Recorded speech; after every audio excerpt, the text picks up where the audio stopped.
Problem set 3, question number 8. Sum of 1 to n natural numbers is 36. Then find the value of n. So natural numbers कैसे लिखते हैं 1, 2, 3 आपको ये सब पता है. So here the AP is 1, 2, 3 ये सब natural numbers है up to n मतलब infinitely कितना भी numbers रहेगा. But यहाँ पे infinite numbers नहीं है, यहाँ पे particular list है. ये जो डॉट दिया है ना यहाँ पे फ्यू नंबर्स है. सो क्या बताया है sum of 1 to n natural numbers is 36. मतलब आप ऐसे सोचो 1, 2, 3 ऐसे कुछ नंबर्स कंटिन्यू होंगे और इतने नंबर्स का सम कितना रहेगा 36. सो लास्ट का नंबर बताया नहीं ना, इसलिए यहाँ पे मेंशन किया है 1 to n natural numbers, last का नंबर को n कंसिडर किया है. ठीक है. So then find the value of n. मतलब हमें फाइंड करना है ये सीक्वेंस में ए पी में कितने टर्म्स है, कितने नंबर्स है जो सब उतने नंबर्स को ऐड करते वक्त हमें 36 मिलना चाहिए. सो कैसे करेंगे. सो पहले आप ऐसे लिखो the A P is 1, 2, 3 so on up to n. Next, they form an AP with T1 is 1, T1 1, D is 1. कैसे 2 minus 1. So Tn लास्ट का टर्म दिया नहीं है इसलिए हमने n लिया लास्ट का टर्म को. So next sum of all the terms मतलब इसमें कितने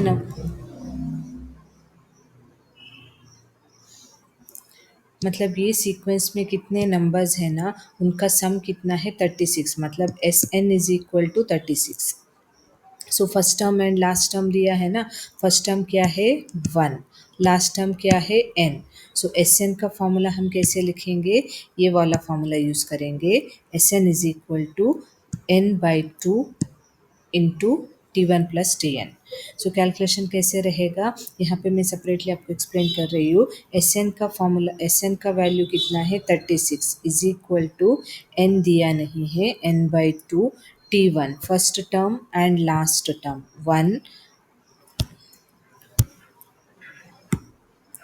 1 प्लस n.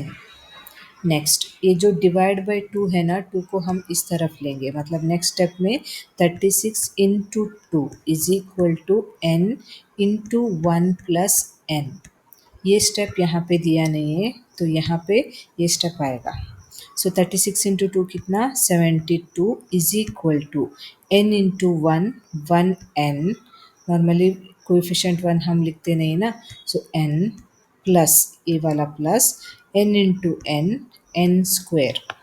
सो अभी ये n स्क्वेयर हाईएस्ट इंडेक्स 2 मतलब क्वाड्रेटिक इक्वेशन हो गया. सो मैं क्या करती हूँ ये 72 को भी इस तरफ लेती हूँ. नेक्स्ट स्टेप में क्या होता है यहाँ पे पहले मैं लिख रही हूँ n स्क्वेयर और बाद में मैं लिख रही हूँ प्लस n. दोनों का साइन प्लस है ना, n का साइन भी प्लस है. और बाद में 72 इधर शिफ्ट किया तो नेगेटिव 72 हो गया. यहाँ पे कुछ बचा नहीं इसलिए 0. सो यही फॉर्म को यहाँ पे ऐसे लिखा है. मतलब ये पूरा सेट, ये वाला पूरा सेट राइट साइड का लेफ्ट साइड में लिखा है और लेफ्ट साइड का 0 राइट साइड में लिखा है. ऐसे भी लिख सकते हैं. मतलब आप नेक्स्ट स्टेप में ऐसे लिखो n square plus n minus 72 is equal to 0. अब ये क्वाड्रेटिक इक्वेशन को सिंप्लीफाई, प्रोडक्ट क्या है नेगेटिव 72. सो प्रोडक्ट में नेगेटिव कब आएगा, प्रोडक्ट मतलब क्या है मल्टीप्लिकेशन का आंसर. मतलब मल्टीप्लिकेशन का आंसर नेगेटिव कब आएगा, एक नंबर. अभी हमें यहाँ पे दो नंबर्स को ढूंढनी है, ये रेफर कर रही हूँ साइड में. दो नंबर्स ढूंढनी है जो दो नंबर्स को मल्टीप्लाई करने से नेगेटिव 72 आना चाहिए और वो सेम दो नंबर्स को addition rule of integers apply करने से ये बीच का नंबर मतलब +1 आना चाहिए. +1 सम कितना +1. सो अभी आप ध्यान में रखो प्रोडक्ट -72. प्रोडक्ट में नेगेटिव कब आएगा, एक प्लस एक माइनस. फैक्टर्स एक पॉजिटिव एक नेगेटिव रहेगा तो प्रोडक्ट नेगेटिव आएगा.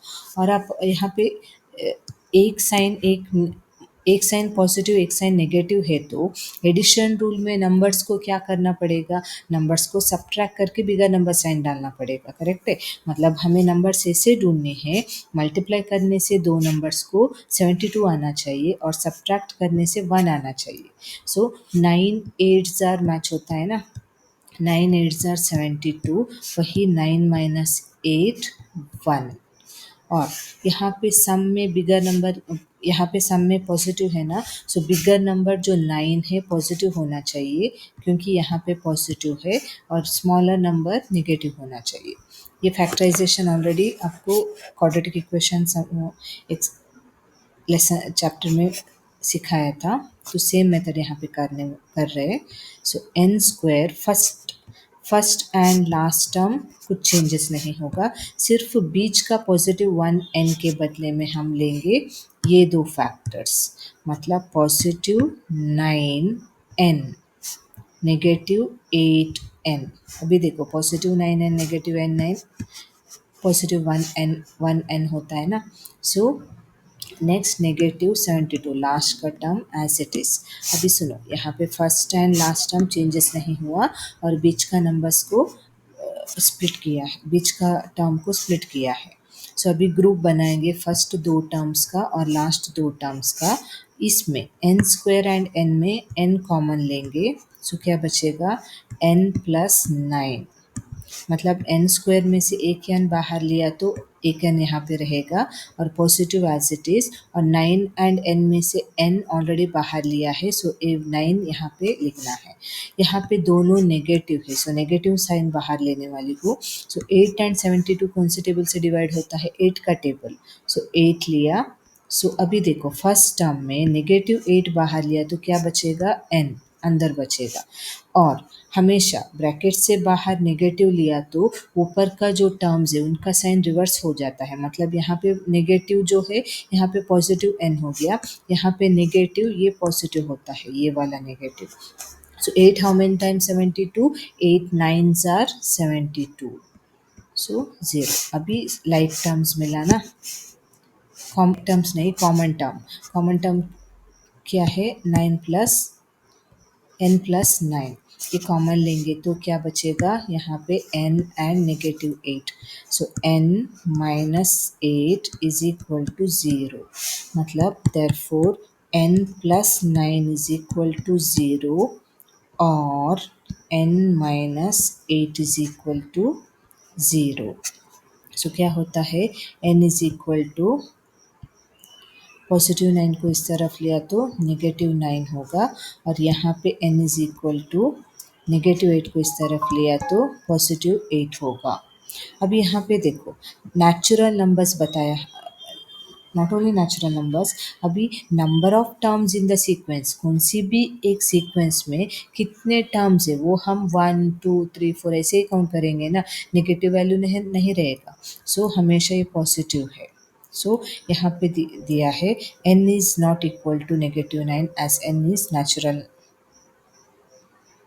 n is a natural number, so n is equal to 8। n is a, ये नेचुरल नंबर नहीं होना चाहिए, n is a number of terms in an AP, ये रीज़न है। एपी में कितने नंबर ऑफ टर्म्स है वो काउंटिंग हमेशा पॉजिटिव ही रहेगा ना, एक टर्म, दो टर्म, तीन टर्म, ऐसा नेगेटिव 2 टर्म्स ऐसे रहता है क्या, नहीं रहता है ना। सो रीज़न ये रहेगा, और n इज इक्वल टू 8, दस the value of n is 8।